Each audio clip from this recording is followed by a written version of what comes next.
हे बघा, निर्मलताई नेहमी आमचं तयारी करून देतात.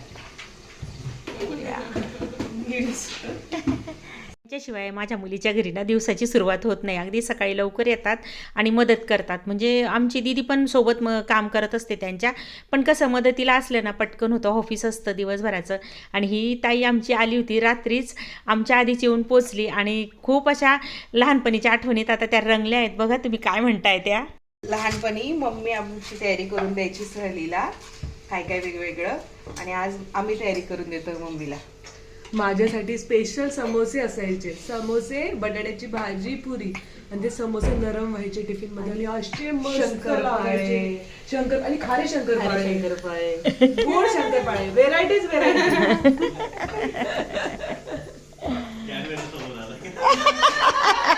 पुण्याहून आम्ही प्रवासाला निघणार होतो आणि हा पहिला दिवस होता. तर सकाळी ना मुलींनी छान पुऱ्या केल्या, म्हणजे कणिक मळून ठेवली होती. आता दीदीकडे ना ह्या ताई आहेत पोळ्यांना, तर त्यांनी मग आल्यावर पुऱ्या सगळ्या तळल्या आणि सगळं खेळीमेळीचं वातावरण होतं. माझी लहानी मुलगी पण आली होती, म्हणजे तुम्ही तिला नेहमी बघतात व्हिडिओमध्ये, बऱ्याचदा दिवाळीचे व्हिडिओ जास्त असतात तिचे. तर आता आमच्या अक्कांचा मी आशीर्वाद घेतला आणि निघताना कसं मोठ्यांचा आशीर्वाद पहिले घ्यावा. माझ्या मुलीच्या सासूबाई आहेत त्या, देवांचा आशीर्वाद घेतला. म्हटलं चला प्रवास सुखाचा होऊ दे आणि सुखरूप घरी परत येऊ दे देवा म्हटलं. ही बघा माझी लहानी मुलगी, तिनं तिच्या घरून रात्री आली, म्हणजे आम्ही पोचायच्या आधी ती येऊन पोचली होती. आणि आता दीदी आम्हाला सोडवायला येते. सागर येतील सोडवायला, म्हणजे जावाई. रिदू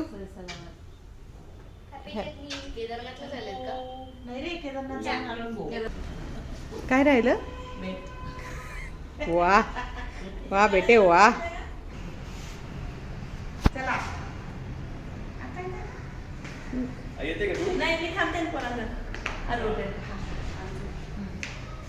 कमरेला बेल्ट आहे, पण प्रवासाची हौस खूप आहे. माझा बेल्ट राहून गेला तर माझी मुलगी म्हटली वा बेटे वा.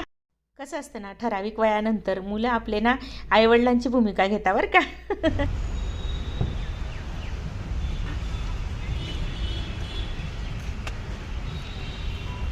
Bye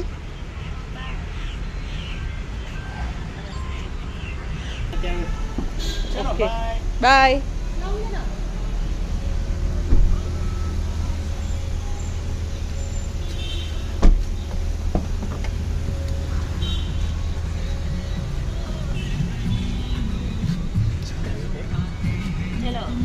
bye. छान तयारी करून दिली, बॅग वगैरे भरून दिली, सगळं केलं होतं. पण कसं आहे, सगळ्यात बारीक बारीक गोष्टी काही मी इथे सांगितल्या नाही तुम्हाला. आणि जरा घाई गडबड पण होती आमची, त्यामुळे शूट पण नाही केलं. त्यावेळेस म्हणजे खरंच बघण्यासारखं. हां, त्यावेळेस जायचं आहे मला. एकदा एक सीझन बघून आलो ना आपण. स्टार्टिंगलाच गेलो होतो आपण. एंडिंगला जायचं. एंडिंगला थोडंसं. एंडिंगला कसं आहे, पाऊस वगैरे. गोरखपूरला जाणार होतो, पण तो प्रवास होता जवळजवळ 36 तासाचा. आणि हे टूर मॅनेजर आहेत ना आमचे, त्यांचा मुलगा आहे शेडगे काका. आणि त्यांच्यामुळे कसं आहे, आमची ही दुसरी टूर आहे त्यांच्याबरोबर. छान प्रवास होतो त्यांच्यासोबत. म्हणजे जायला अगदी छान आहेत आणि देवदर्शनला अगदीच योग्य आहेत. म्हणजे इतर टूर पण ते काढतात, पण आमचा हा अनुभव आहे दुसरा.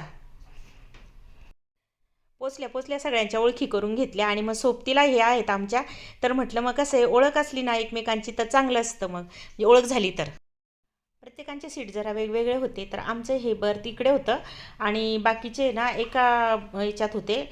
म्हणजे विखुरले गेलो, जसे जसे तिकीट मिळाले ना तसे तसे बसलो होतो. पण आमचं मात्र एका याच्यात आलं डब्यामध्ये. चला आता आमची ट्रेन निघालेली आहे गोरखपूरला जायला पुण्याहून. आणि प्रवासाला आपली सुरुवात झालेली आहे.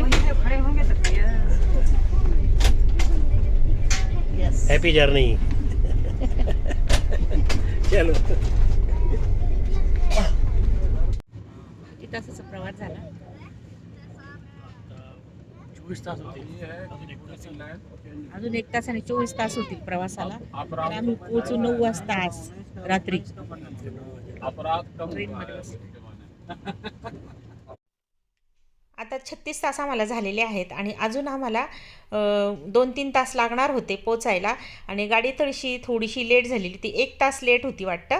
आणि कधी पण ना यात्रा टूर असलं ना छान वाटतं बरं का. आलं गोरखपूर. येस, गोरखपूरला फायनली पोहोचतोय आता आपण. आणि काकांबरोबर आलोय बरं का आम्ही. ज्यांनी तुम्हाला हात केला ना म्हणजे ते आमचे टूरचे मॅनेजर होते बरं का. आमच्यासोबतच होते ते बर्थमध्ये, म्हणजे एकाच डब्यात होतो आम्ही. कसं आहे शेवटी आपल्या मान्यावर असतं. तर सोबत होतो, सोबत जेवणं वगैरे पण केले आणि जे जे काही आणलं होतं ते मस्त शेअरिंग केलं एकमेकांबरोबर. छान असं डबा पोरींनी पण करून दिलेला होता. त्याच्यामुळे ना आमचं म्हणजे 4 टायमाचं जेवण होतं सोबत. आणि ट्रेनमध्ये आम्ही काही दुसरं घेऊन खाल्लंच नाही अजिबात. मला तर अजिबात नाही आवडत. त्याच्यामुळे जे सोबत आणलेलं होतं तेच आम्ही खाल्लं. नंतर 10 मिनिटामध्ये हॉटेलला चेकिंगला होऊन नंतर मग बघूया थंडी कशी आहे आता बाहेर, समजेल बाहेर पडल्यावर.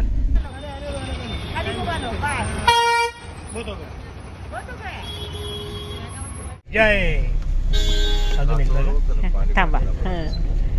21 प्रवाशांची बस आली होती आणि आता आम्ही सोबत सगळे जाणार आहोत शेवट 13 दिवसपर्यंत.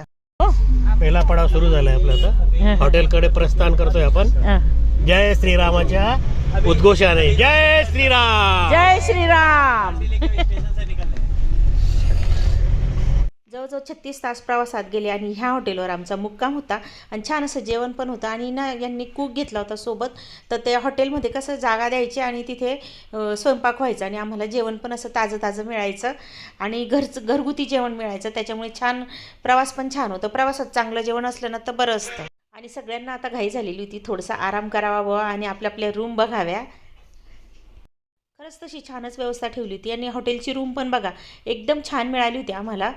म्हणजे सगळ्यांनाच अशा रूम होत्या, आम्हालाच असं नाही. सगळे जेवढे आम्ही प्रवासी होतो ना सगळ्यांना अगदी एका हॉटेलमध्ये व्यवस्थित अशी व्यवस्था केलेली होती. आणि जेवण पण चांगलं मिळतं बरं का यांच्याकडचं. तर बघू शकता जेवण पण इतकं छान दिलेलं होतं ना. वरण भात, सुकी भाजी, पोळी, पापड आणि सोबत स्वीट पण होतं. पण मला काही चालत नव्हतं. खैरनार सर खात होते कारण मला आहे डायबिटीज. आणि चला मग आजचा आमचा इथे मुक्काम होणार आहे आणि उद्या प्रवासाला पुन्हा सुरुवात होईल. आणि उद्याचा प्रवास कुठे आहे, कुठे पोचणार आहोत आम्ही ते तुम्हाला शेअर करेल. तर उद्याचा व्हिडिओ नक्की बघा हां.